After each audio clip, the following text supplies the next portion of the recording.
বয়সটা ছিল 20 থেকে 25 বছর। এই বয়সটা যেন জীবনের একটা সবচেয়ে কঠিন সময়।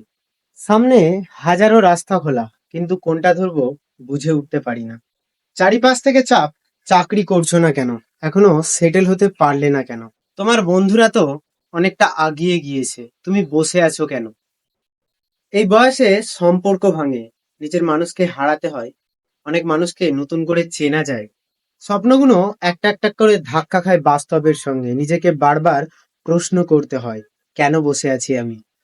আমি আদেও ঠিক পথে হাঁটছি তো? রাত্রিবেলা মুখ বুজে চুপ করে কাঁদতে হয়, দিনের বেলা মুখে একটা হাসি নিয়ে সকল মানুষের সাথে আবার মিশতে হয়। অনেক সময় মনে হয় সব ছেড়ে পালিয়ে যায়, কিন্তু বিশ্বাস করো, এই বয়সটাই তোমাকে সঠিকভাবে গড়ে তোলে। তোমার ব্যথা, তোমার সংগ্রাম, তোমার একাকিত্ব তোমাকে তৈরি করে সেই মানুষটার জন্য যেটা তুমি একদিন হতে চাইছো। তাই ভেঙে পড়ো না, ধৈর্য ধরো, লেগে থাকো, তোমার সময় ঠিক আসবেই। হয়তো একটু দেরি হবে, সময় লাগবে, কিন্তু তুমি ঠিক একদিন পৌঁছে যাবে তোমার লক্ষ্যে।